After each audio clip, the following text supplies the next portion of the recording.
자네 아직도 컴퓨터 프로그램 만들 줄 알아? 배달기사 주제에 프로그램 개발을 할 줄 안다고? 배달 헬멧을 쓴 남자가 33층 유리 사무실에 들어서자 IT 업계의 제왕은 비웃음을 터뜨렸습니다. 2025년 3월 15일 오후 2시 서울 강남구 테헤랄로. 서울에서 가장 높은 빌딩 중 하나인 테크노바타워 33층. 천장까지 이어진 통유리 너머로 한강이 내려다 보이는 이곳은 대한민국 IT 업계를 좌우하는 권력의 중심이었습니다. 대리석 바닥에 반사되는 햇빛, 고급 가죽 소파에서 풍기는 은은한 향수 냄새. 이곳의 공기마저 다른 세상 같았습니다. 강민우는 빨간 배달복을 입은 채 헬멧을 벗었습니다. 올해 48세. 이마에는 주름이 자리 잡았고 관자놀이에는 흰 머리가 섞여 있었습니다. 손에는 치킨 2마리가 든 배달 가방이 들려 있었습니다. 그의 운동화 밑창에서는 아직 빗물이 뚝뚝 떨어졌습니다. 사연 시작 전 무료로 하실 수 있는 구독 버튼 한 번만 꼭 눌러주세요. 일막조롱과 5억의 제안. 민우가 프런트 데스크에 다가가려는 순간이었습니다. 복도 끝에서 누군가 걸어오고 있었습니다.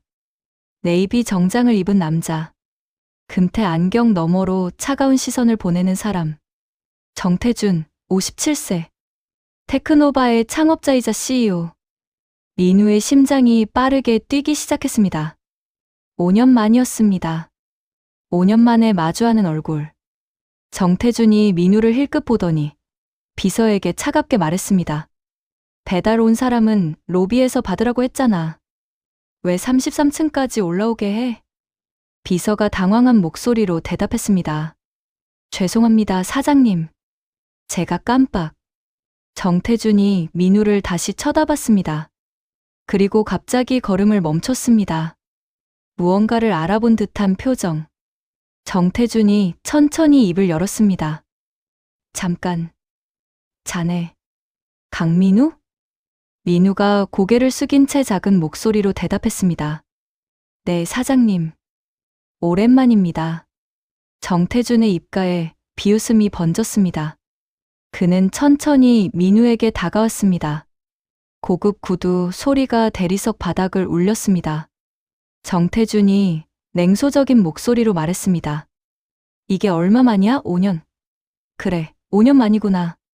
그때 그 실력 좋다던 개발자가 지금은 배달기사를 하고 있다고? 민우는 대답하지 않았습니다. 주먹을 꽉 쥐었습니다.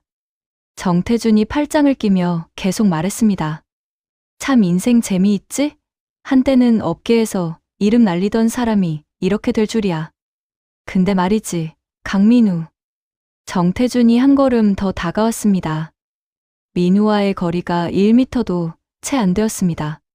정태준이 조롱하듯 물었습니다. 자네 아직도 컴퓨터 프로그램 만들 줄 알아? 배달기사 주제에 프로그램 개발을 할 줄 안다고? 그 순간 민우의 눈빛이 변했습니다. 5년 동안 꾹꾹 눌러 담아왔던 무언가가 타오르기 시작했습니다. 민우가 정태준을 똑바로 쳐다보며 말했습니다. 할 줄 압니다. 정태준이 피식 웃으며 말했습니다. 그래? 그럼 한번 증명해보지. 우리 회사에 지금 해결 못하는 문제가 하나 있거든. 3개월째 우리 개발팀 전체가 매달려도 못 푸는 문제야.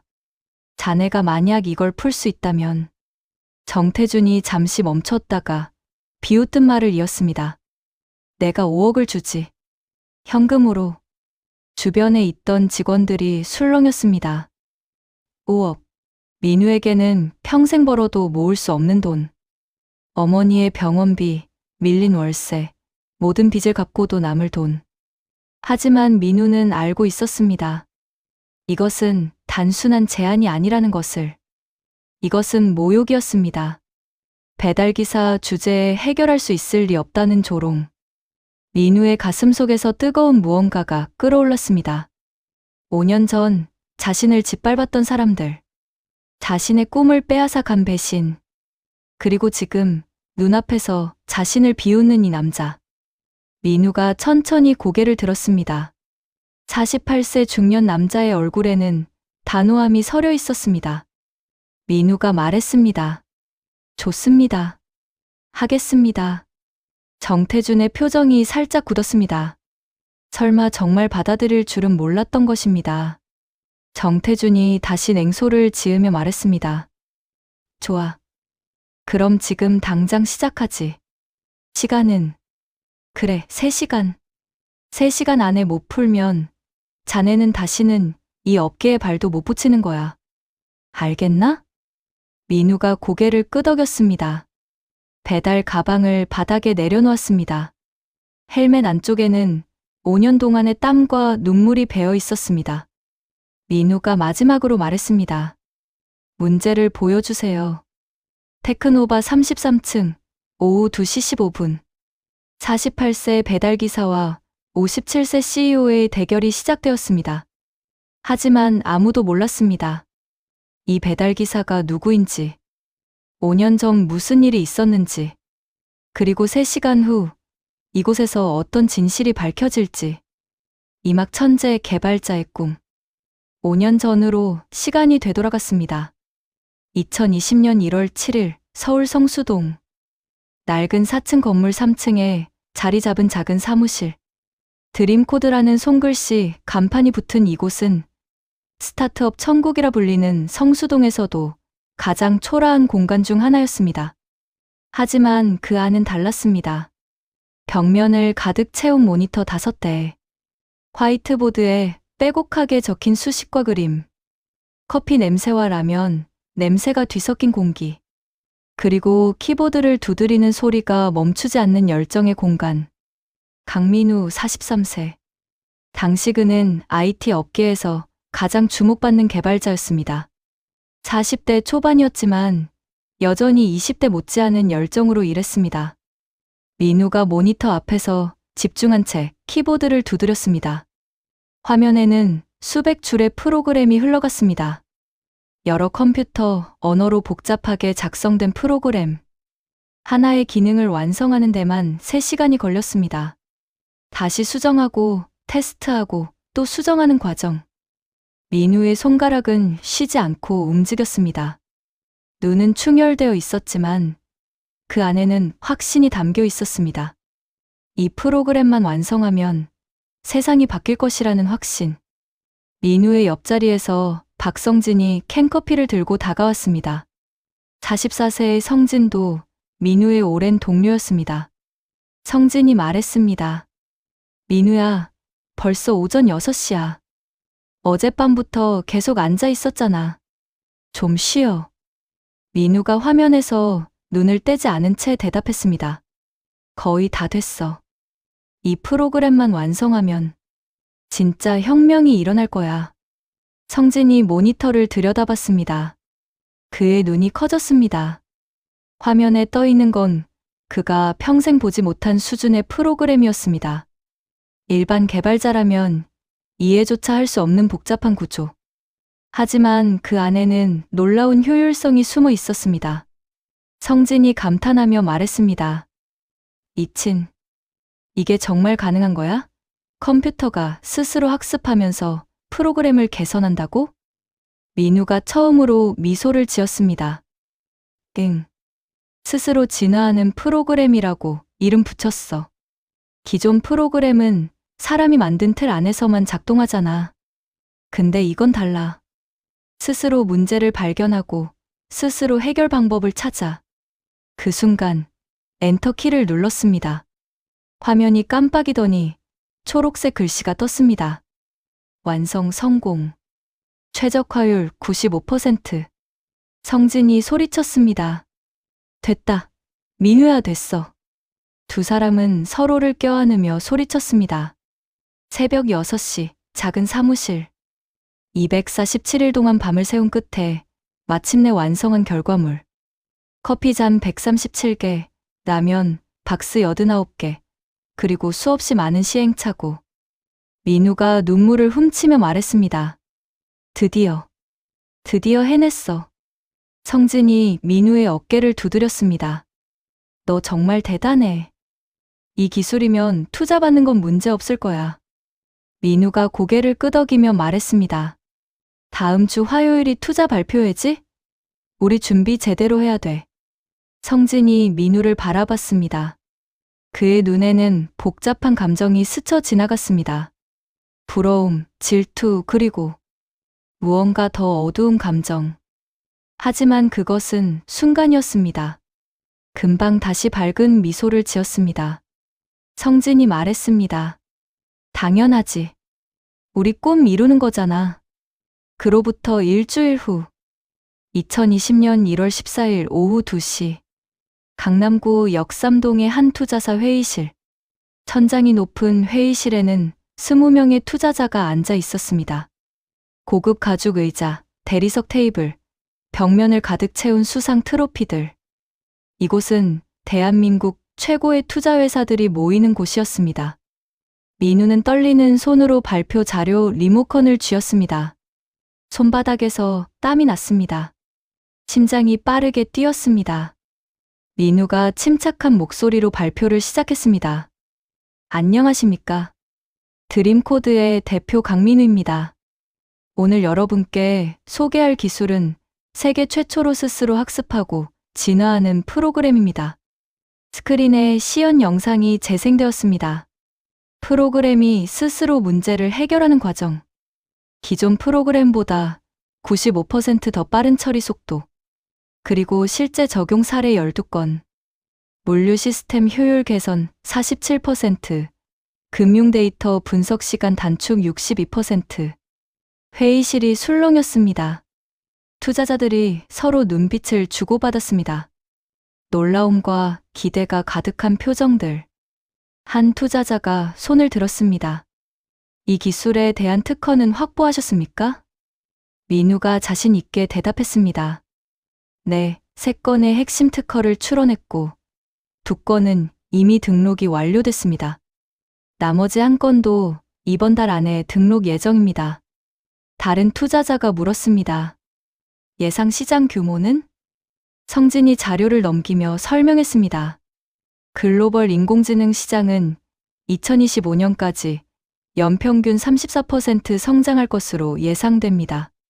현재 시장 규모는 약 12조 원, 5년 후에는 42조 원으로 확대될 전망입니다.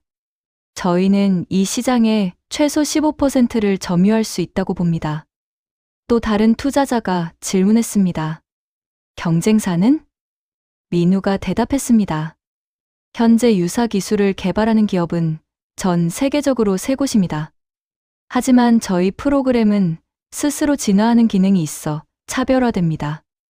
타사 제품 대비 학습 속도가 3배 빠르고 에너지 효율은 2배 높습니다. 발표가 끝났습니다. 30분간의 질의응답. 그리고 마침내 투자 결정. 회의실 밖으로 나온 민우와 성진. 투자사 대표가 웃으며 악수를 청했습니다. 축하합니다. 시리즈 A 투자 15억 원으로 확정됐습니다. 계약서는 다음 주 월요일에 작성하시죠. 민우가 믿기지 않는다는 표정으로 물었습니다. 정말입니까? 투자사 대표가 고개를 끄덕이며 말했습니다. 물론입니다. 강민우 대표님, 앞으로가 더 기대됩니다. 이 기술이라면 3년 내 주식 상장도 가능할 거라고 봅니다. 건물을 나선 2사람. 한강이 보이는 인도에 서서 하늘을 올려다봤습니다. 1월에 차가운 바람이 불었지만 가슴은 뜨거웠습니다. 멀리 63빌딩이 햇살을 받아 반짝였습니다. 성진이 민우의 등을 두드리며 말했습니다. 민우야, 우리 해냈어. 진짜 해냈다고. 민우가 눈물을 훔치며 대답했습니다. 고마워, 성진아. 내가 없었으면 불가능했을 거야. 너 없었으면 나 진작에 포기했을 거야. 성진이 웃으며 말했습니다. 무슨 소리야. 다 내 실력이지. 난 그냥 옆에서 도운 것뿐이야. 하지만 그의 눈빛 깊은 곳에는 다른 감정이 숨어 있었습니다. 민우는 그것을 보지 못했습니다. 동료를 믿었으니까. 민우가 한강을 바라보며 조용히 말했습니다. 이제 시작이야. 우리 꿈꿨던 거 다 이룰 수 있어. 세계 최고의 IT 회사. 사람들의 삶을 바꾸는 기술. 엄마 병원비도 이제 걱정 안 해도 되고. 성진이 고개를 끄덕였습니다. 그래, 함께 가자. 끝까지. 그날 밤. 민우는 반지하 원룸으로 돌아왔습니다. 6평 남짓한 방. 곰팡이 핀 벽지와 삐걱거리는 문. 천장에서는 습기가 스며들어 얼룩이 졌습니다. 하지만 그날만큼은 그곳이 세상에서 가장 따뜻한 공간처럼 느껴졌습니다. 침대에 누워 천장을 바라봤습니다. 15억 원. 자신의 기술이 인정받았다는 증거. 이제 더 이상 가난하지 않아도 된다는 희망. 어머니를 병원에 모시고 깨끗한 집으로 이사하고 제대로 된 사무실을 얻을 수 있다는 꿈. 민우가 휴대폰을 꺼내 어머니께 전화를 걸었습니다. 신호가 3번 울렸습니다. 어머니의 목소리가 들렸습니다. 70세의 어머니. 나이 든 목소리였지만 여전히 따뜻했습니다. 어머니가 말했습니다. 민우야? 이 밤중에 무슨 일이야? 아프니? 민우가 떨리는 목소리로 말했습니다. 엄마, 나 투자 받았어. 15억 원. 정말이야. 전화기 너머로 어머니의 흐느끼는 소리가 들렸습니다. 정말이니? 민우야, 정말? 민우가 눈물을 흘리며 대답했습니다. 응, 엄마. 이제 엄마 병원비 걱정 안 해도 돼. 투석 치료비 매달 220만 원. 이제 내가 다 감당할 수 있어. 그리고 우리 이사 가자. 깨끗한 집으로. 어머니가 울먹이며 말했습니다. 우리 아들. 정말 대단하구나. 엄마가 믿었어. 내가 꼭 성공할 거라고. 힘들 때마다 포기하지 말라고 했잖니. 민우가 대답했습니다. 엄마 말 들었어. 한 번도 포기 안 했어. 아무리 힘들어도. 전화를 끊고 민우는 한참을 울었습니다. 기쁨의 눈물, 안도의 눈물, 그리고 미래에 대한 확신의 눈물. 창밖으로 차가운 겨울바람이 불어왔지만 그의 마음은 봄처럼 따뜻했습니다. 하지만 그는 몰랐습니다. 이 행복이 얼마나 짧게 끝날지, 자신이 가장 믿었던 사람이 어떤 배신을 준비하고 있는지, 그리고 15억 원의 꿈이 어떻게 3억 원의 빚으로 바뀔지, 247일의 노력이 단 하루 만에 무너질지. 2020년 1월 14일 밤. 강민우의 인생에서 가장 행복했던 마지막 날이었습니다. 산막 배신의 순간. 행복은 정말 짧았습니다. 투자 확정 후 일주일. 2020년 1월 21일. 드림코드 사무실에는 새로운 직원 3명이 합류했습니다. 민우와 성진은 본격적으로 제품 개발에 돌입했습니다. 민우가 화이트보드에 개발 일정을 적으며 말했습니다. 3월까지 제품 시험판을 완성하고 5월에 정식으로 출시하는 게 목표야. 시간이 빠듯하지만 할 수 있어. 성진이 고개를 끄덕이며 대답했습니다. 알겠어. 내가 홍보 쪽은 준비할게. 하지만 성진의 눈빛은 예전과 달랐습니다. 민우를 바라볼 때마다 복잡한 감정이 교차했습니다. 부러움이 질투로, 질투가 증오로 변해가고 있었습니다. 회의 때마다 투자자들이 민우에게만 질문했습니다. 강민우 대표님, 이 프로그램의 핵심은 뭡니까? 민우 대표님만 이 기술을 만들 수 있었던 비결이 뭔가요? 성진은 항상 옆에 앉아서 보조 자료만 설명했습니다. 그림자처럼. 44세 중년 남자에게 그것은 견디기 힘든 굴욕이었습니다. 그날 밤 11시. 민우가 자리에서 일어났습니다. 성진아, 나 먼저 들어갈게. 내일 오전 9시에 특허 변호사 미팅 있어서. 성진이 대답했습니다. 그래, 조심히 들어가. 나는 좀 더 있다 갈게. 홍보 자료 마무리해야 돼. 민우가 사무실 문을 나섰습니다. 발소리가 복도를 지나 계단으로 멀어졌습니다. 엘리베이터 내려가는 소리. 그리고 완전한 침묵. 성진은 자리에 앉아 있었습니다. 주변을 둘러봤습니다. 새로 들어온 직원들도 모두 퇴근한 상태. 사무실에는 그 혼자뿐이었습니다. 형광등이 윙윙거리는 소리만 들렸습니다. 성진이 천천히 민우의 책상으로 다가갔습니다. 민우의 노트북이 놓여 있었습니다. 화면은 꺼져 있었지만 비밀번호를 알고 있었습니다. 친구니까.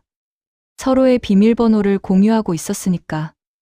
혹시 모를 때를 대비해서라며 웃으면서 알려줬던 그 비밀번호. 성진의 손이 떨렸습니다. 심장이 빠르게 뛰었습니다. 마우스를 움직였습니다. 화면이 켜졌습니다. 비밀번호 입력창이 떴습니다. Dream 2020. 엔터를 눌렀습니다. 화면에 민우의 작업 폴더가 떠올랐습니다. 스스로 진화하는 프로그램 최종본이라는 폴더. 그 안에 모든 프로그램 설계도가 들어 있었습니다. 247일 동안 밤을 새운 결과물. 15억 원의 가치. 민우의 모든 꿈. 그리고 이제 성진의 탈출구. 성진이 주머니에서 USB를 꺼냈습니다. 손이 계속 떨렸습니다. 노트북에 꽂았습니다. 파일을 선택했습니다. 복사 버튼을 눌렀습니다. 진행률이 천천히 올라갔습니다. 35%. 시간이 멈춘 것처럼 느껴졌습니다. 성진은 계속 사무실 문을 쳐다봤습니다. 혹시 민우가 뭔가 깜빡하고 돌아오는 건 아닐까. 58%. 땀이 이마를 타고 흘러내렸습니다. 79%. 심장 소리가 귀에 쿵쿵 울렸습니다.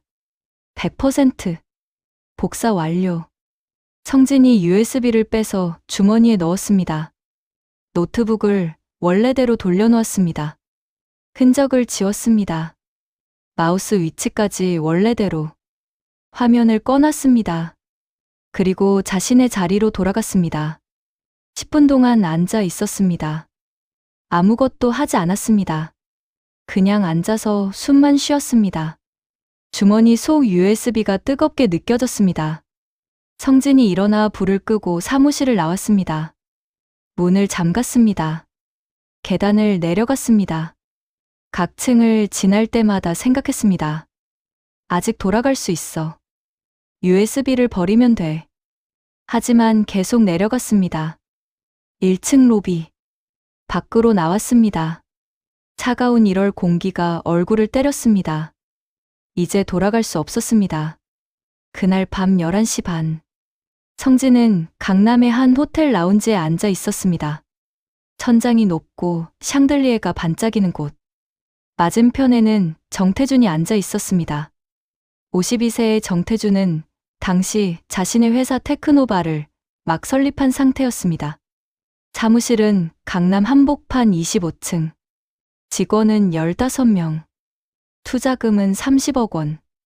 정태준이 에스프레소를 마시며 물었습니다. 그래서 박성진 씨가 이 밤중에 급하게 나를 만나자고 한 이유는? 성진이 USB를 테이블 위에 올려놓았습니다.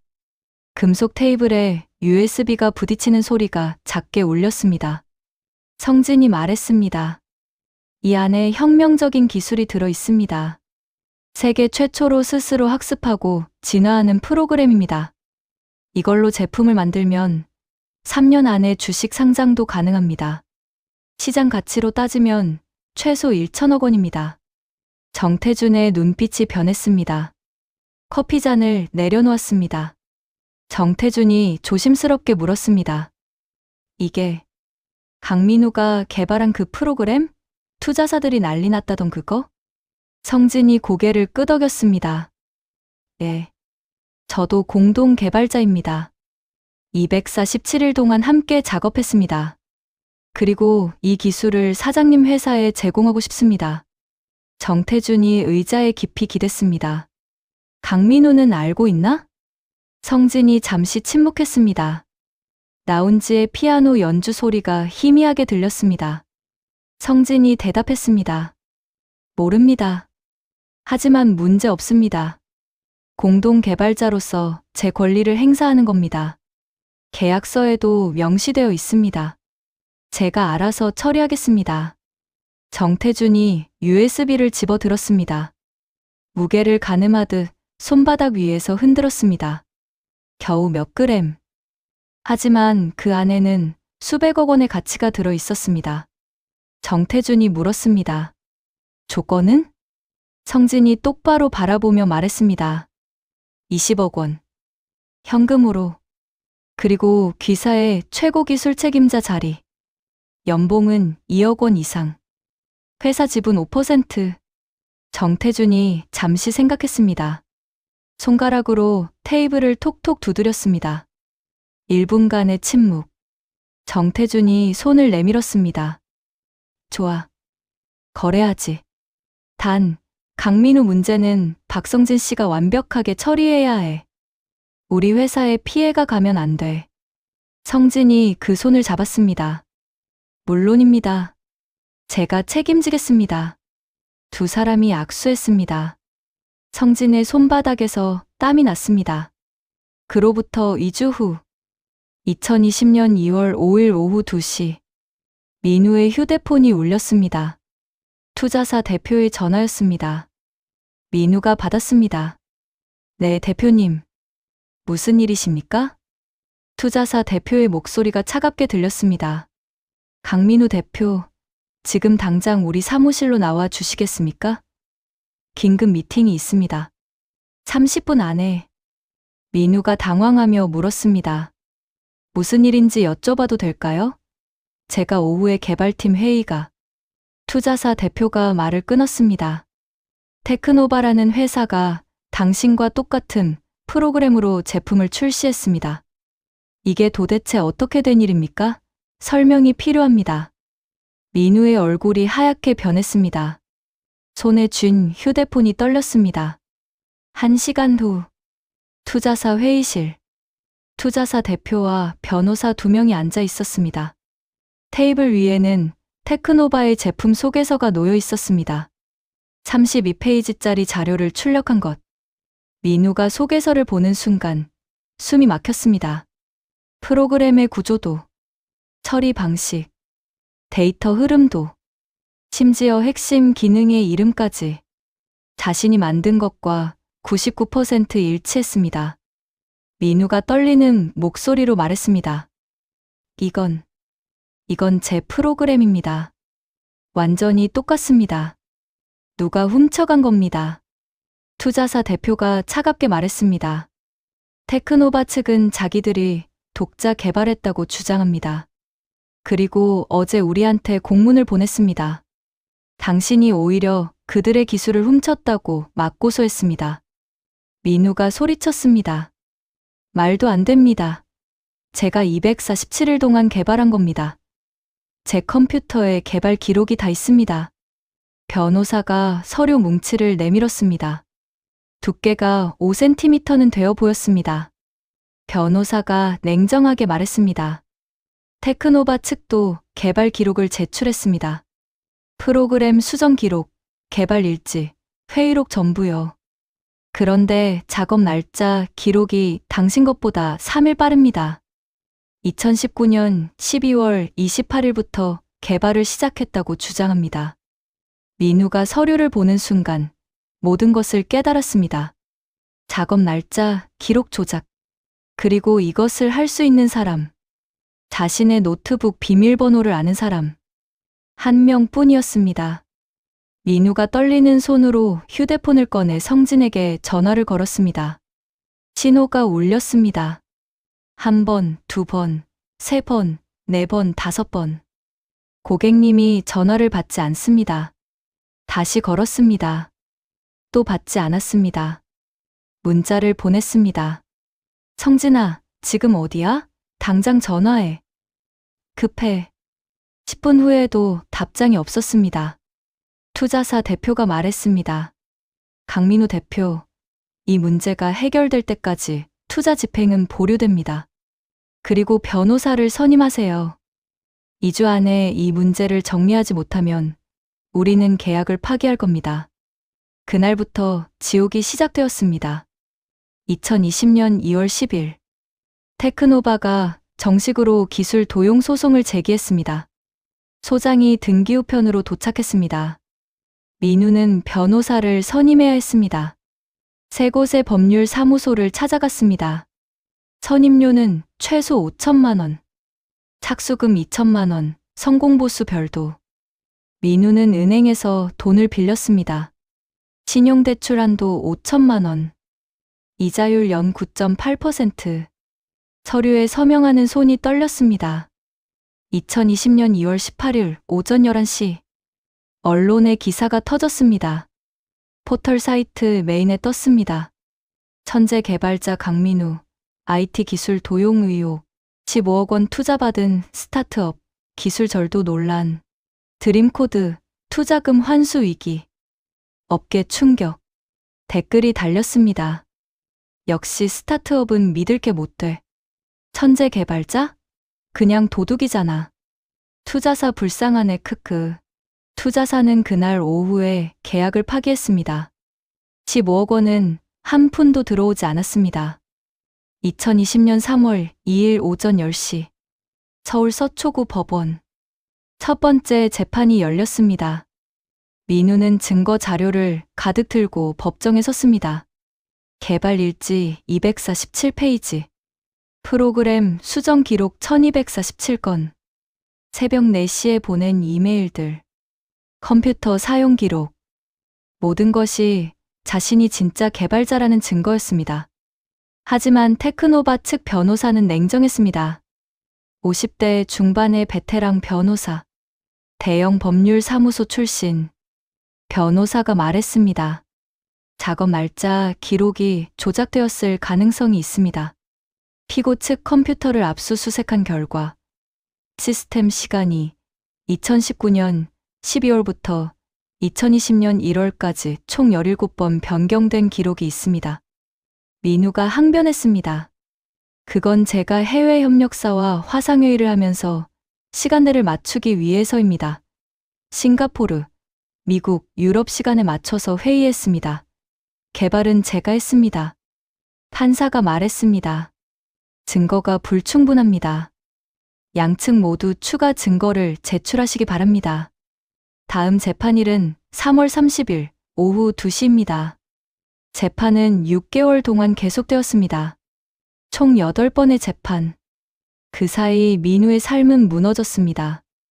협박 문자가 하루에 47통씩 왔습니다. 도둑놈 주제에 변명하냐?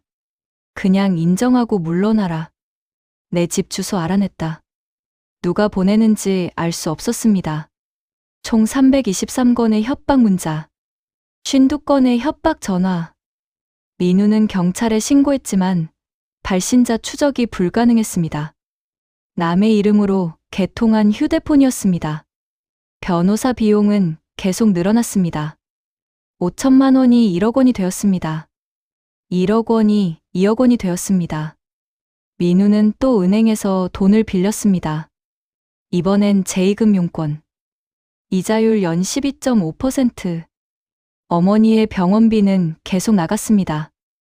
매달 220만 원. 투석 치료, 약값, 검사비. 민우는 사무실을 정리했습니다. 직원 3명에게 퇴직금을 주고 보냈습니다. 1인당 500만 원. 마지막 남은 돈 3천만 원. 성진은 연락이 완전히 끊겼습니다. 민우가 보낸 147통의 전화, 89건의 문자, 12통의 이메일, 모두 무응답. 성진의 SNS는 비공개로 전환되었습니다. 회사 전화번호도 바뀌었습니다. 2020년 8월 14일 오후 3시 서울 서초구 법원. 최종 판결. 판사가 판결문을 읽었습니다. 피고 강민우는 원고 테크노바의 IT 프로그램을 무단으로 사용했음이 인정된다. 이에 따라 손해배상금 3억 원을 배상하고 해당 기술의 사용을 즉각 중지할 것을 명한다. 민우의 귀에서 웅웅 소리가 났습니다. 세상이 멈춘 것 같았습니다. 판결문은 47페이지였습니다. 하지만 민우는 한 글자도 읽을 수 없었습니다. 눈앞이 흐려졌습니다. 법정을 나서는데 복도 끝에서 누군가가 서 있었습니다. 박성진. 네이비 정장을 입고 금태 안경을 쓰고 값비싼 시계를 차고 여유로운 표정으로.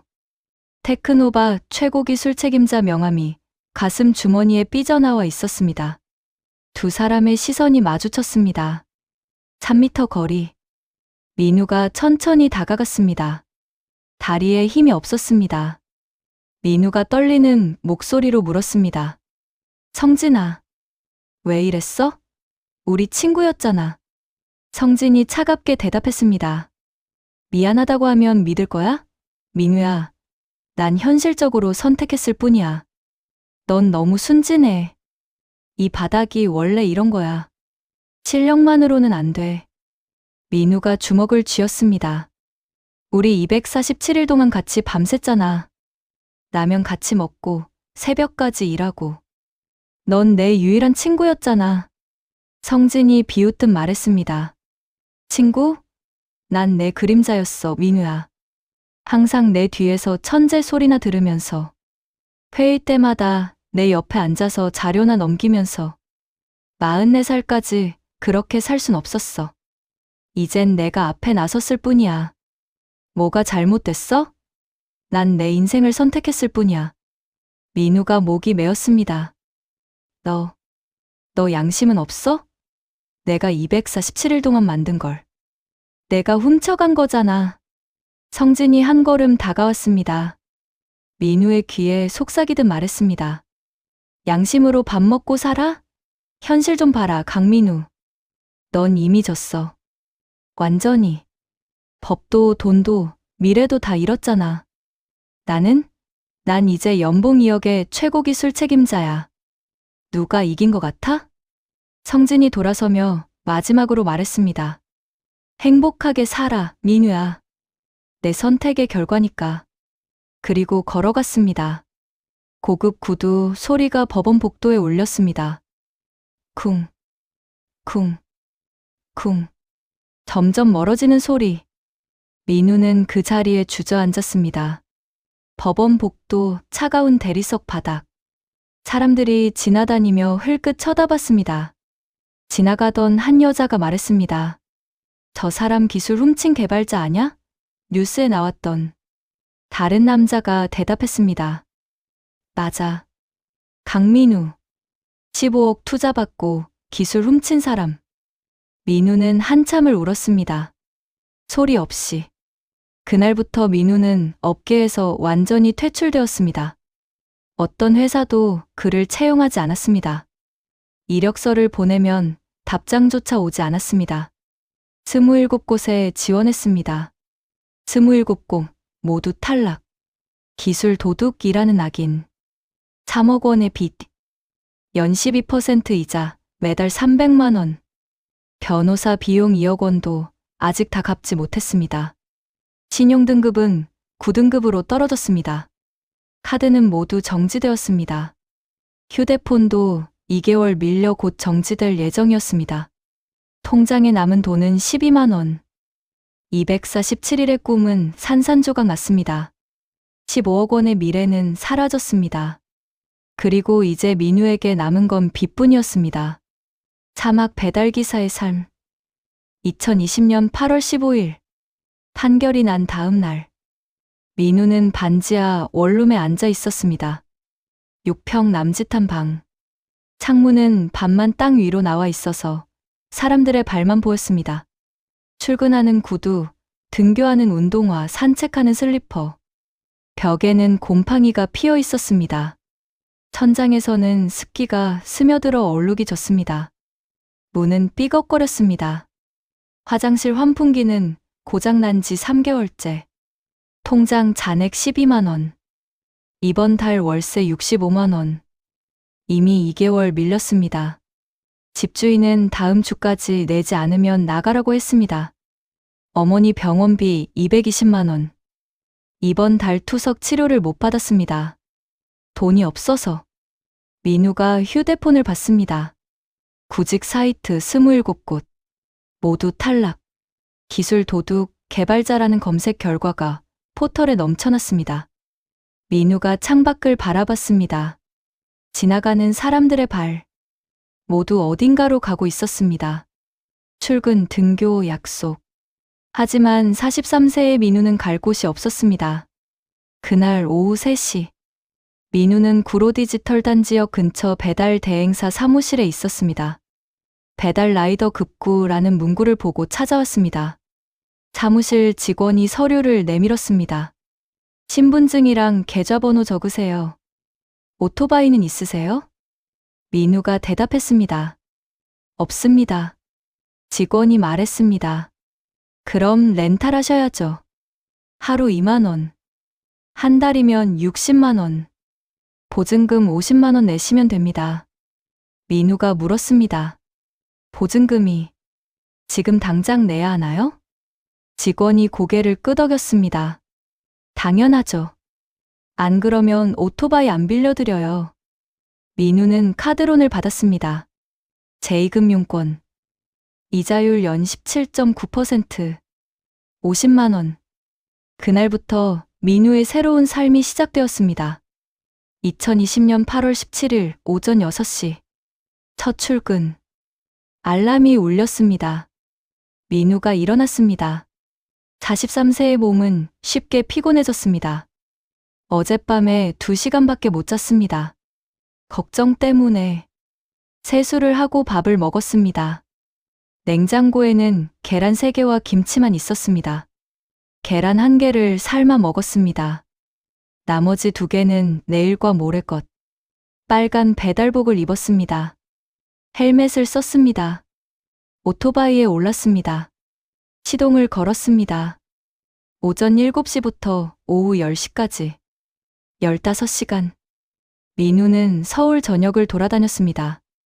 첫 번째 주문. 강남구 역삼동. 중국집 짜장면 2개, 짬뽕 1개. 3층까지 계단으로 올라갔습니다. 배달비 3,000원. 두 번째 주문. 송파구 잠실동. 치킨 1마리, 콜라 2개. 15층 아파트. 엘리베이터가 고장났습니다. 계단으로 올라갔습니다. 43세의 무릎이 삐걱거렸습니다. 배달비 4,000원. 세 번째, 네 번째, 다섯 번째. 해가 지고 어두워지고 밤이 되었습니다.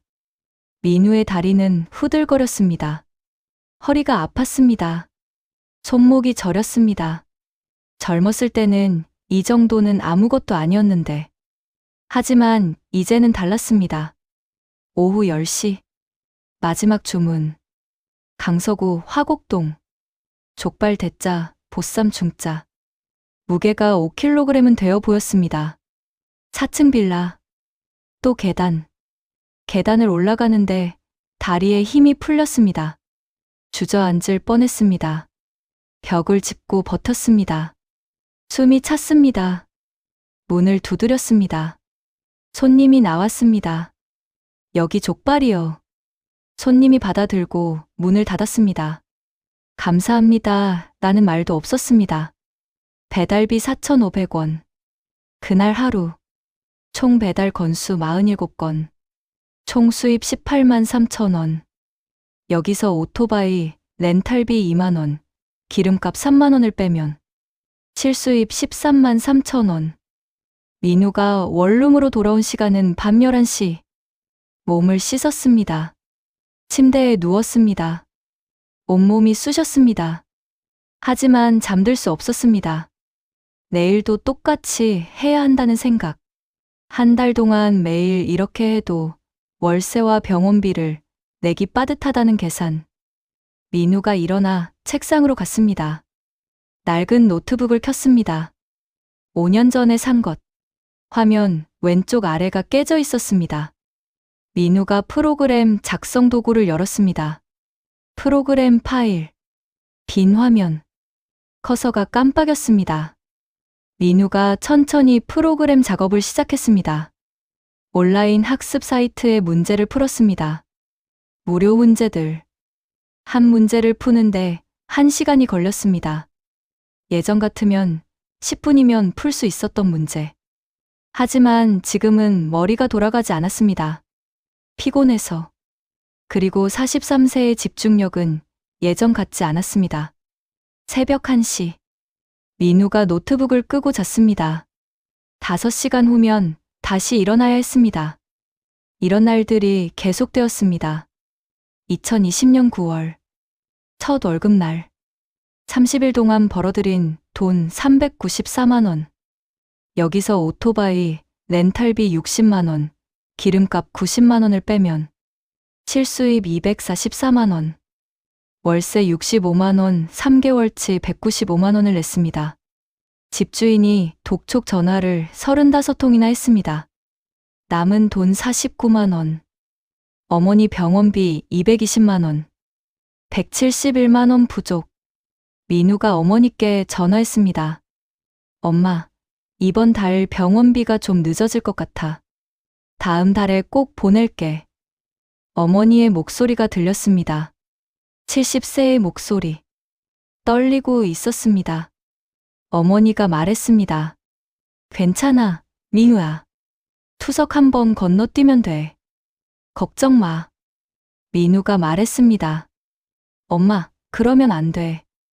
내가 어떻게든 해볼게. 전화를 끊고 민우는 또 카드론을 받았습니다. 150만 원. 이자율 연 19.5%. 빚이 늘어났습니다. 변호사 비용 2억 원. 판결 손해배상금 3억 원. 생활비 카드론 200만 원. 총 5억 200만 원. 이자만 매달 520만 원. 하지만 민우는 한 달에 244만 원밖에 못 벌었습니다. 빚은 눈덩이처럼 불어났습니다. 2021년 3월. 어머니가 쓰러졌습니다. 민우가 배달 중에 전화를 받았습니다. 병원에서 온 전화. 보호자이십니까? 환자분이 응급실에 계십니다. 민우가 소리쳤습니다. 지금 갑니다. 오토바이를 돌렸습니다. 신호를 무시하고 달렸습니다. 과속 딱지를 끊었습니다. 벌금 10만 원. 신경 쓸 겨를이 없었습니다. 병원 응급실. 어머니가 침대에 누워 있었습니다. 71세의 얼굴이 창백했습니다. 주름이 더 깊어 보였습니다. 의식은 있었습니다. 의사가 말했습니다. 투석을 3개월 동안 제대로 못 받으셔서 독소가 쌓였습니다. 지금 당장 투석하셔야 합니다. 그리고 앞으로는 일주일에 3번 정기적으로 받으셔야 합니다. 민우가 물었습니다. 비용은 얼마나? 의사가 대답했습니다. 한 달에 약 220만 원입니다. 건강보험 적용돼도 이 정도예요. 민우가 고개를 끄덕였습니다. 알겠습니다. 하겠습니다. 어머니가 민우의 손을 잡았습니다. 마른 손, 뼈만 남은 것 같은 손. 어머니가 말했습니다. 민우야, 미안해. 엄마가 짐만 되네. 민우가 손을 꽉 잡았습니다. 무슨 소리야, 엄마. 내가 다 할게. 하지만 어떻게 할지 막막했습니다. 그날부터 민우는 하루에 18시간씩 일했습니다. 오전 5시 기상, 오전 6시 배달 시작, 밤 12시 배달 종료. 점심은 편의점 삼각김밥 1개, 저녁은 배달 중에 받은 음식 샘플. 가끔은 아예 안 먹었습니다. 돈을 아끼려고. 한 달 수입이 320만 원으로 늘었습니다. 하지만 여전히 부족했습니다. 병원비 220만 원, 월세 65만 원, 생활비 50만 원, 매달 15만 원 부족.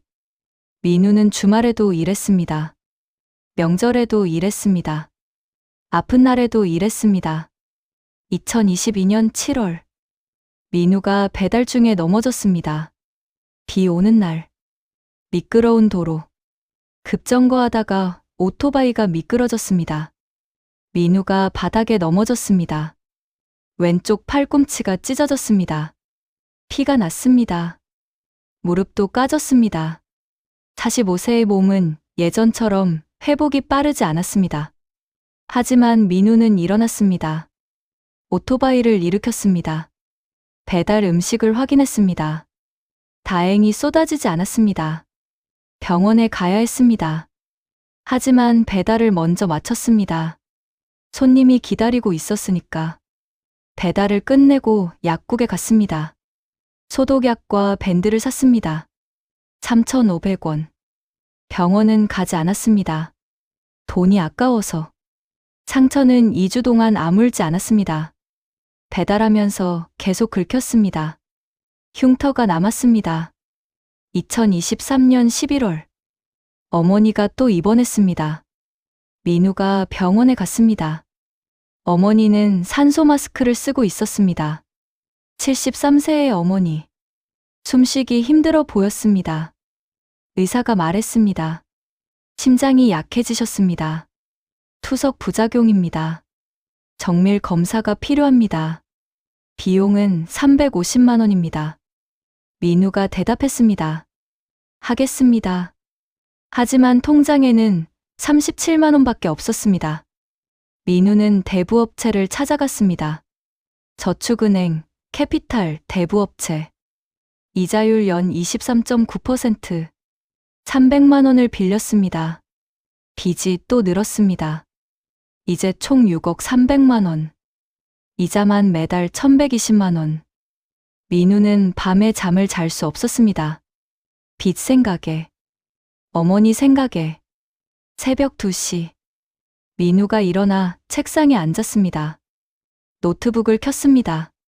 프로그램 작성 도구를 열었습니다. 5년 동안 민우는 매일 밤 2시간씩 프로그램 공부를 했습니다. 아무리 피곤해도, 아무리 힘들어도 온라인 학습 사이트에서 문제 1847개를 풀었습니다.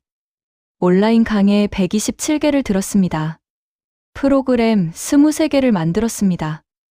혼자서. 아무도 모르게. 왜 그랬을까요? 포기하지 않기 위해서. 언젠가 다시 개발자로 돌아갈 수 있다는 희망을 잃지 않기 위해서. 자신이 여전히 강민우라는 것을 증명하기 위해서. 48세가 되어도 아직 늦지 않았다는 것을 믿기 위해서. 2024년 4월. 어머니가 퇴원했습니다. 민우가 어머니를 모시고 원룸으로 돌아왔습니다. 좁은 방. 곰팡이 핀 벽지. 삐걱거리는 문. 어머니가 방을 둘러봤습니다. 74세의 어머니. 그리고 울었습니다. 어머니가 말했습니다. 민우야, 미안해. 엄마 때문에 내가 이렇게. 민우가 어머니를 안았습니다. 엄마, 괜찮아. 우리 함께 있으면 돼. 하지만 민우의 눈에서도 눈물이 흘렀습니다. 5년. 2020년부터 2025년까지 민우는 배달기사로 살았습니다. 총 배달 건수 42,735건. 총 이동 거리 19만 8,547km. 서울을 4,963번 돌아다닌 거리. 비 오는 날, 눈 오는 날 폭염 한파. 쉬지 않고 일했습니다. 그 사이 빚은 8억 500만 원으로 늘었습니다. 어머니는 8번 입원했습니다. 민우는 37번 넘어졌습니다. 48세의 몸에는 상처가 가득했습니다. 하지만 포기하지 않았습니다. 매일 밤 프로그램 공부를 계속했습니다. 언젠가는 다시 개발자로 돌아갈 수 있다는 희망. 2025년 3월 15일 오후 2시. 민우는 테크노바 타워 앞에 섰습니다. 빨간 배달복을 입고, 헬멧을 쓰고, 치킨 2마리를 들고. 48세. 이마의 주름은 더 깊어졌습니다. 관자놀이의 흰 머리는 더 많아졌습니다. 하지만 눈빛만은 5년 전과 같았습니다. 33층. 엘리베이터를 탔습니다. 숫자가 올라갔습니다. 1층, 10층, 20층, 33층. 문이 열렸습니다. 유리병 너머로 한강이 보였습니다. 대리석 바닥에 햇빛이 반사되었습니다. 고급 향수 냄새. 5년 전 자신이 꿈꿨던 세계. 이제는 배달기사로 들어서는 공간. 민우가 헬멧을 벗었습니다. 그리고 걸어갔습니다. 복도 끝에서 누군가 걸어오고 있었습니다. 네이비 정장을 입은 남자. 금태 안경을 낀 남자. 정태준. 57세. 5년 만에 재회. 그리고 민우는 아직 몰랐습니다. 오늘 자신의 인생이 다시 한번 바뀔 것이라는 것을. 오막 진실의 순간. 2025년 3월 15일 오후 2시 15분. 테크노바 타워 33층. 정태준이 민우를 회의실로 안내했습니다. 유리벽으로 둘러싸인 공간. 중앙에 대형 테이블. 고성능 컴퓨터 3대가 준비되어 있었습니다. 정태준이 말했습니다. 자, 여기서 작업하게. 3시간. 오후 5시 15분까지야. 시간 넘으면 바로 끝이야. 민우가 고개를 끄덕였습니다. 컴퓨터 앞에 앉았습니다. 키보드를 만졌습니다. 5년 만에 만지는 고급 개발 장비. 48세의 손가락이 떨렸습니다. 정태준이 모니터를 켰습니다. 화면에 문제가 떴습니다. 우리 회사 프로그램의 속도, 저하 문제를 해결하시오. 현재 자료 처리 속도는 초당 12만 건. 이것을 최소 30만 건 이상으로 개선할 것. 시스템 전체 구조 변경 없이 프로그램만으로 해결해야 함. 민우가 프로그램을 살펴봤습니다. 3247줄. 복잡하게 얽힌 오래된 프로그램. 누가 봐도 정리가 안 된 프로그램이었습니다. 정태준이 비웃듯 말했습니다. 우리 개발팀 전체가 3개월 동안 매달렸어. 최고 기술 책임자 박성진도 손을 들었지. 근데 자네가 3시간 만에 풀 수 있겠어? 배달기사 주제에. 민우가 화면을 보며 대답했습니다. 해보겠습니다. 정태준이 회의실을 나갔습니다. 문이 닫혔습니다. 민우 혼자 남았습니다. 창밖으로 한강이 보였습니다. 햇빛이 눈부셨습니다. 민우가 손가락을 움직이기 시작했습니다. 프로그램을 분석했습니다. 10분. 문제 지점을 찾았습니다. 자료 검색 방식의 문제, 자료 정리 구조 문제, 그리고 메모리 관리 문제. 민우가 새로운 프로그램을 작성하기 시작했습니다. 손가락이 키보드 위를 날아다녔습니다. 5년 동안 매일 밤 2시간씩 연습했던 그 손놀림. 48세의 손가락이었지만 여전히 빠르고 정확했습니다. 30분이 지났습니다. 첫 번째 개선 완료. 시험 실행. 처리 속도 초당 18만 건으로 증가. 하지만 부족했습니다. 목표는 30만 건. 민우가 더 깊이 파고들었습니다. 프로그램의 핵심 원리. 임시 저장 방식. 동시 작업 구조. 1시간이 지났습니다. 두 번째 개선 완료. 시험 실행. 처리 속도 초당 24만 건. 아직도 부족했습니다. 민우의 이마에서 땀이 흘렀습니다. 손이 떨렸습니다. 하지만 멈추지 않았습니다. 그리고 민우는 깨달았습니다. 이 프로그램 구조, 이 작동 방식, 자신이 5년 전에 만들었던 바로 그것. 성진이 훔쳐간 자신의 프로그램을 기반으로 만든 시스템. 하지만 성진은 핵심을 이해하지 못했습니다. 겉모습만 따라했을 뿐. 그래서 속도 저하가 생긴 것입니다. 민우가 미소를 지었습니다. 쓴 웃음.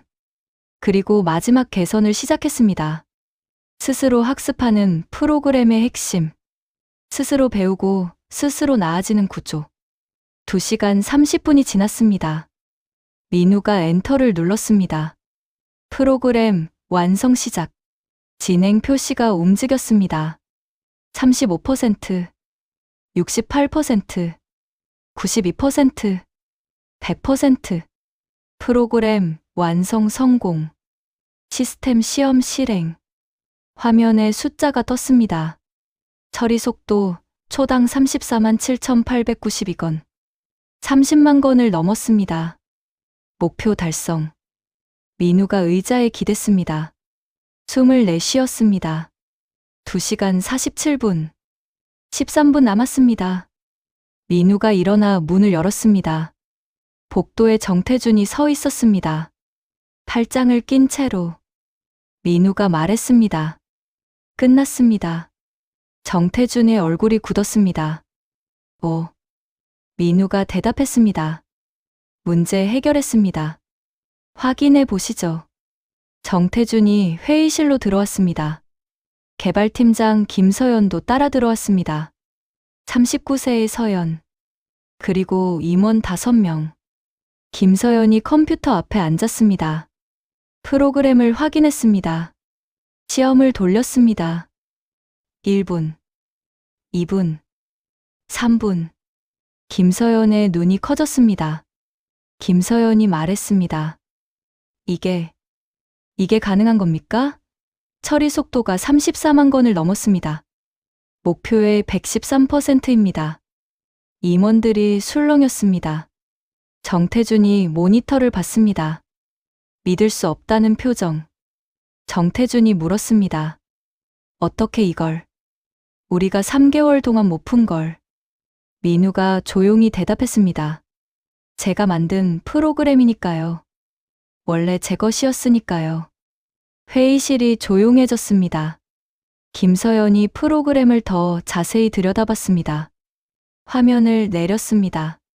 설명글을 읽었습니다. 변수 이름을 확인했습니다. 김서연이 갑자기 말했습니다. 잠깐만요. 이 프로그램 구조. 제가 어디서 본 것 같은데. 김서연이 자신의 노트북을 꺼냈습니다. 파일을 열었습니다. 2020년의 자료. 테크노바가 제품을 처음 출시했을 때의 프로그램. 김서연이 두 프로그램을 비교했습니다. 나란히 놓고 보았습니다. 김서연의 얼굴이 창백해졌습니다. 김서연이 말했습니다. 사장님, 이거 이상한데요. 정태준이 물었습니다. 뭐가? 김서연이 화면을 가리켰습니다. 이 프로그램 구조가 우리 회사 제품과 거의 일치합니다. 아니, 정확히는 우리 제품이 이 구조를 기반으로 만들어진 것 같습니다. 근데 이 프로그램의 원본을 찾아보니 김서연이 검색했습니다. 개발 기록 보관 사이트, 작업 날짜 기록, 2019년 11월부터 2020년 1월까지. 개발자 이름 강민우. 김서연이 계속 말했습니다.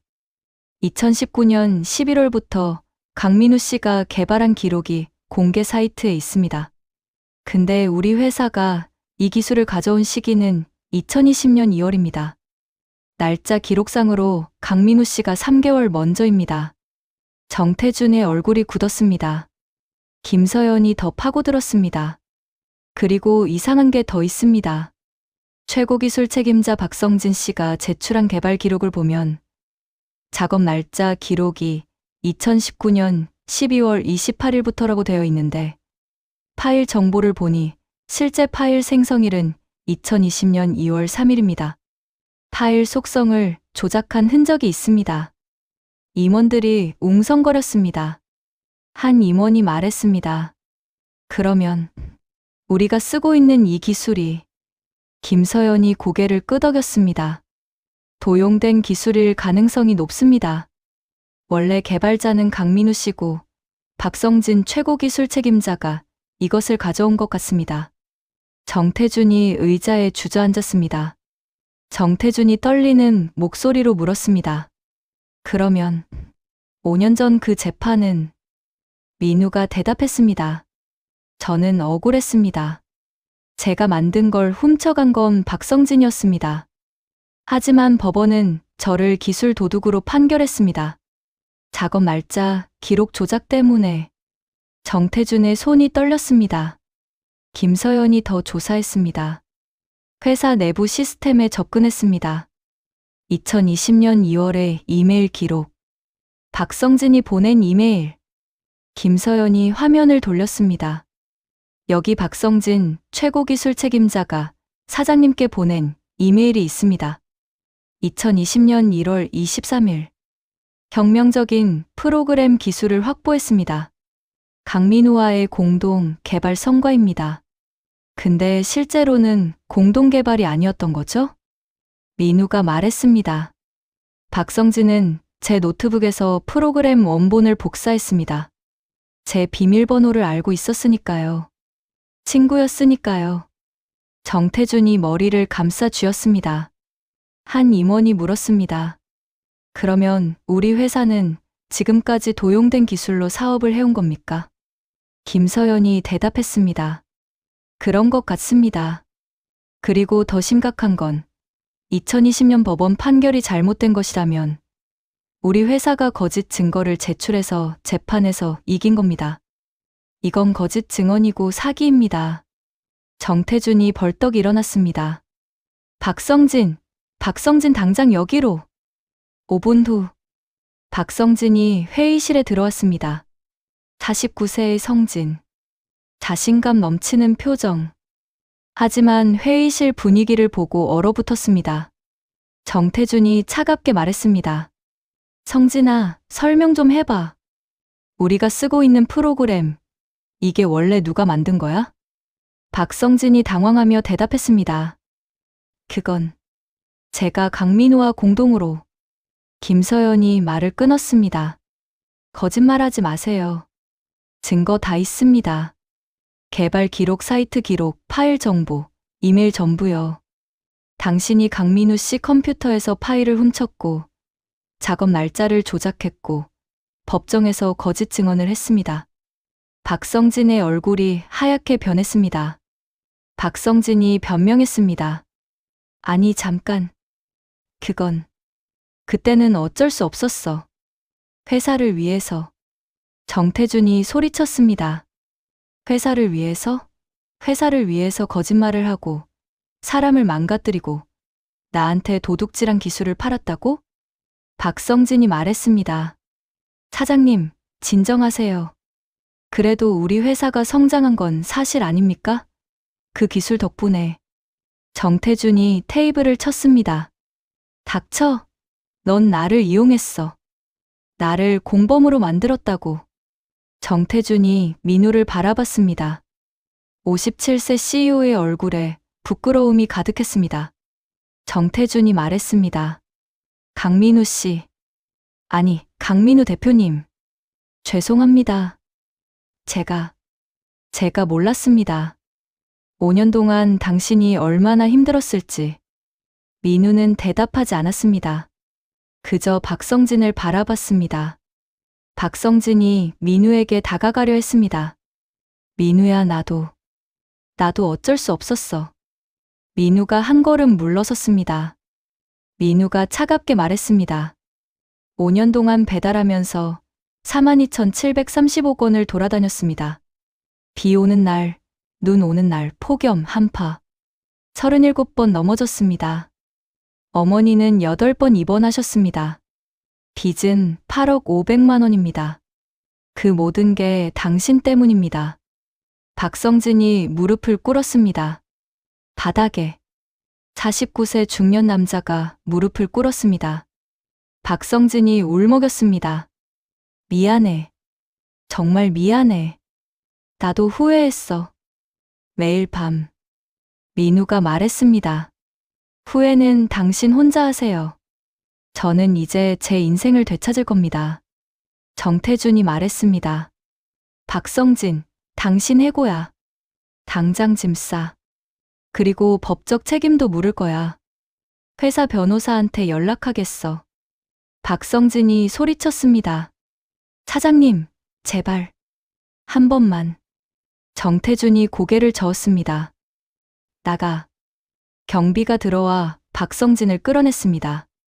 박성진의 울음소리가 복도로 멀어졌습니다. 회의실이 조용해졌습니다. 정태준이 민우에게 말했습니다. 강민우 대표님, 5억 원 지금 당장 드리겠습니다. 현금으로. 그리고 제가 할 수 있는 게 더 있다면 말씀하세요. 제 책임도 있습니다. 제대로 확인하지 않고 박성진의 말만 믿었으니까요. 민우가 잠시 생각했습니다. 민우가 말했습니다. 5억 원 감사히 받겠습니다. 그리고 한 가지 더. 제 명예를 회복하고 싶습니다. 2020년 판결이 잘못되었다는 것을 공식적으로 밝혀주세요. 언론에 법원에, 어디든. 정태준이 고개를 끄덕였습니다. 물론입니다. 우리 회사 법무팀이 총동원해서 재심 청구하겠습니다. 그리고 기자회견도 열겠습니다. 김서연이 말했습니다. 강민우 대표님 혹시 우리 회사에서 일하실 생각 없으세요? 연봉은 말씀하시는 대로 드리겠습니다. 민우가 고개를 저었습니다. 제안 감사합니다. 하지만 저는 제 회사를 다시 세우고 싶습니다. 5년 전에 못 이룬 꿈을 48세지만 아직 늦지 않았다고 믿습니다. 정태준이 미소를 지었습니다. 좋습니다. 그럼 제가 투자자가 되어도 될까요? 이번엔 제대로 정직하게. 민우가 처음으로 웃었습니다. 생각해 보겠습니다. 그날 오후 6시. 민우는 테크노바 빌딩을 나섰습니다. 손에는 5억 원 수표. 가슴에는 5년 만에 돌아온 자부심. 저녁 햇살이 따뜻했습니다. 한강이 금빛으로 빛났습니다. 민우가 휴대폰을 꺼내 어머니께 전화했습니다. 어머니의 목소리가 들렸습니다. 75세의 목소리. 어머니가 말했습니다. 민우야? 민우가 말했습니다. 엄마, 나 이제 괜찮아. 우리 이제 괜찮을 거야. 전화기 너머로 어머니의 울음소리가 들렸습니다. 민우도 울었습니다. 기쁨의 눈물, 안도의 눈물, 그리고 새로운 시작의 눈물. 5년 만에 강민우는 다시 강민우가 되었습니다. 육막 새로운 시작. 2년 후 2027년 4월 서울 여의도 한강공원. 벚꽃이 만개한 봄날. 따뜻한 오후 2시. 민우가 벤치에 앉아 있었습니다. 캔커피를 마시며 한강을 바라봤습니다. 벚꽃잎이 바람에 날려 물 위로 떨어졌습니다. 2년 전과는 모든 것이 달랐습니다. 민우는 자신의 회사를 다시 세웠습니다. 리버스코드라는 이름으로. 강남구 테헤랄로 27층 사무실. 직원 12명. 그리고 새로운 꿈. 2025년 6월. 민우는 5억 원으로 빚을 정리했습니다. 8억 500만 원 중 5억 원. 남은 3억 원은 분할 상환 합의를 했습니다. 매달 500만 원씩 5년간. 부담스럽지만 감당할 수 있는 금액. 2025년 8월. 민우는 어머니를 모시고 새 아파트로 이사했습니다. 송파구 잠실. 24평 아파트. 햇빛 잘 드는 남향. 곰팡이 없는 깨끗한 벽. 제대로 된 화장실. 엘리베이터가 있는 건물. 어머니는 그날 울었습니다. 75세 노모의 기쁨의 눈물. 2025년 10월. 정태준이 투자자로 참여했습니다. 초기 투자 25억 원. 조건은 단 하나. 정직하게 함께 가자. 민우는 새로운 프로그램을 개발했습니다. 5년 전보다 더 진화된 형태. 스스로 학습하는 프로그램. 의료 자료 분석에 특화된 시스템. 2026년 3월. 첫 번째 고객사와 계약을 맺었습니다. 서울대병원. 계약금 12억 원. 2026년 9월. 두 번째, 세 번째 고객사가 늘어났습니다. 삼성서울병원, 아산병원. 2027년 1월. 중기 투자 유치에 성공했습니다. 50억 원. 회사 가치 평가 300억 원. 직원들은 민우를 존경했습니다. 대표님, 정말 대단하세요. 어떻게 이런 프로그램을 만드셨어요? 민우는 항상 겸손하게 대답했습니다. 우리 모두의 노력입니다. 하지만 직원들은 알았습니다. 민우가 매일 새벽 5시에 출근한다는 것을. 가장 늦게까지 남아서 프로그램을 검토한다는 것을. 그리고 한 번도 직원들에게 소리를 지르지 않는다는 것을. 50세의 대표가 20대 직원들보다 더 열정적이라는 것을. 민우의 책상 서랍에는 낡은 배달 헬멧이 하나 있었습니다. 5년 동안 썼던 그 헬멧. 버리지 않고 간직했습니다. 잊지 않기 위해서. 어디서 시작했는지, 얼마나 힘들었는지. 어머니는 건강을 회복했습니다. 규칙적인 투석 치료, 좋은 약, 영양가 있는 음식, 그리고 무엇보다 마음의 평화. 77세의 어머니는 이제 손주를 기다리고 있었습니다. 민우에게 자주 물었습니다. 민우야, 좋은 사람 없니? 민우는 웃으며 대답했습니다. 아직이에요, 엄마. 회사부터 안정시켜야죠. 하지만 사실 민우는 누군가를 만나고 있었습니다. 김서연. 테크노바의 개발팀장이었던 그녀. 서연은 민우가 진실을 밝혀낸 날, 그를 존경하게 되었습니다. 그리고 테크노바를 그만두고 리버스코드의 최고 기술 책임자가 되었습니다. 41세의 서연과 50세의 민우. 나이 차이는 있었지만 서로를 향한 존중이 있었습니다. 두 사람은 함께 프로그램을 작성하고, 함께 문제를 해결하고, 함께 꿈을 키웠습니다. 아직 연인은 아니었습니다. 하지만 서로를 향한 마음은 알고 있었습니다. 박성진은 법적 처벌을 받았습니다. 거짓 증언, 사기, 저작권 침해, 징역 2년 실형, 집행유예 없이, 손해배상 30억 원 판결. 성진은 항소했지만 기각되었습니다. 증거가 명확했으니까. 민우는 성진이 교도소에 들어간다는 소식을 들었습니다. 복잡한 감정이 들었습니다. 분노, 안도, 그리고 약간의 슬픔. 한때는 친구였던 사람, 40대를 함께 보냈던 동료.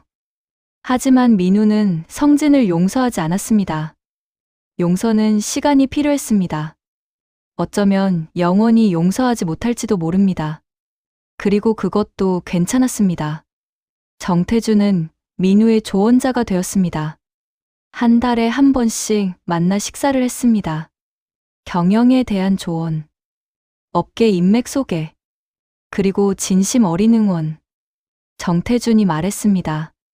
민우 대표, 당신은 정말 대단한 사람이야. 5년 동안 포기하지 않고 버텼잖아. 나라면 못했을 거야. 민우가 대답했습니다. 저는 그냥 할 수밖에 없었어요. 어머니 때문에, 그리고 제 자신을 증명하고 싶어서. 정태준이 고개를 끄덕였습니다.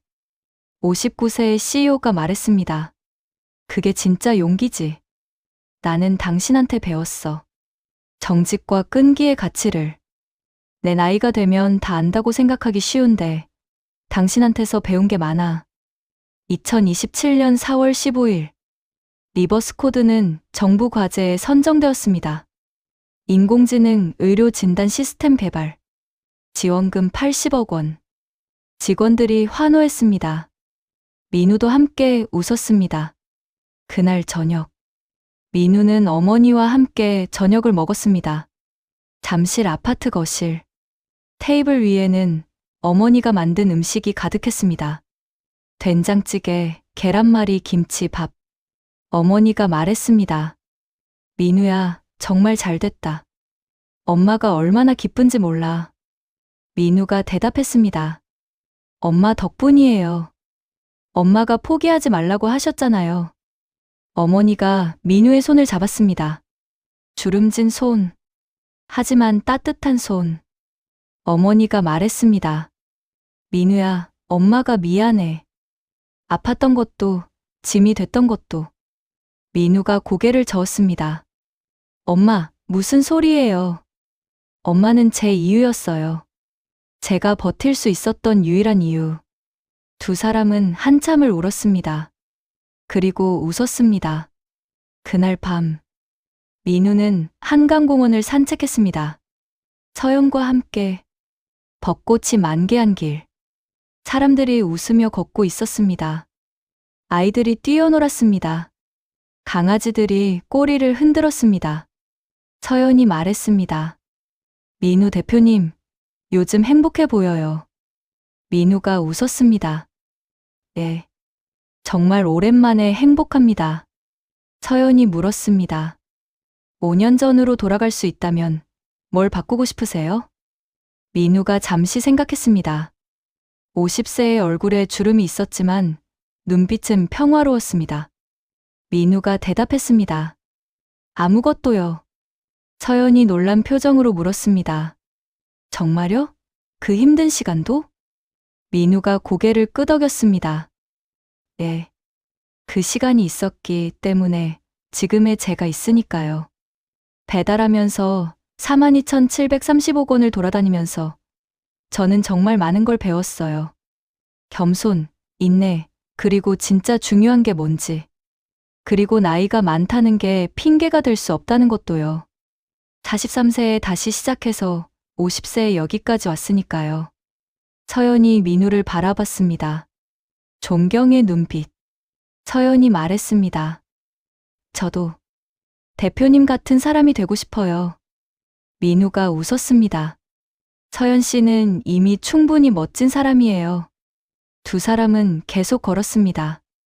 한강 따라 벚꽃이 피 날리는 길을. 민우가 하늘을 올려다봤습니다. 구름 한 점 없는 맑은 하늘. 따뜻한 봄 햇살. 7년 전. 민우는 247일 동안 꿈을 만들었습니다. 5년 전.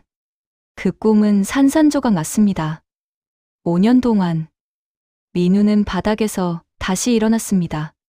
43세부터 48세까지. 그리고 지금. 50세의 민우는 새로운 꿈을 이루고 있었습니다. 더 강하게. 더 현명하게. 더 정직하게. 민우는 이제 알았습니다. 인생은 한 번의 실패로 끝나지 않는다는 것을. 포기하지 않으면 언젠가는 다시 일어설 수 있다는 것을. 그리고 나이는 숫자일 뿐이라는 것을. 진실은 언젠가 밝혀진다는 것을. 민우가 서연에게 물었습니다. 내일 오전 10시에 투자사 미팅 있죠? 서연이 고개를 끄덕였습니다. 네, 후기 투자 논의요. 민우가 말했습니다. 좋아요. 우리 잘해봅시다. 함께. 서연이 미소를 지었습니다. 네, 함께요. 두 사람은 벤치에 앉았습니다. 한강을 바라보며. 벚꽃이 피 바람에 날려 물 위로 떨어졌습니다. 민우의 휴대폰이 울렸습니다. 어머니에게서 온 문자. 민우야, 저녁 맛있게 먹었니? 엄마 행복해. 사랑해. 민우가 답장을 보냈습니다. 네, 엄마. 저도 사랑해요. 곧 들어갈게요. 민우가 휴대폰을 주머니에 넣었습니다. 그리고 다시 한강을 바라봤습니다. 이제 민우는 배달기사가 아니었습니다. 빚더미에 앉은 기술 도둑도 아니었습니다. 민우는 다시 개발자였습니다. CEO였습니다. 그리고 무엇보다 자신의 인생을 되찾은 사람이었습니다. 50세에 다시 시작한 사람이었습니다. 햇살이 따뜻했습니다. 바람이 부드러웠습니다. 벚꽃이 아름다웠습니다. 민우는 미소를 지었습니다. 진심으로. 이제야. 진짜 시작이야. 오늘의 이야기가 마음에 남으셨다면 구독과 좋아요 버튼 한 번씩 눌러주세요. 그리고 댓글로 함께 마음을 나눠주세요. 여러분의 작은 응원이 다음 이야기를 이어가는 큰 힘이 됩니다. 끝까지 시청해 주셔서 감사합니다.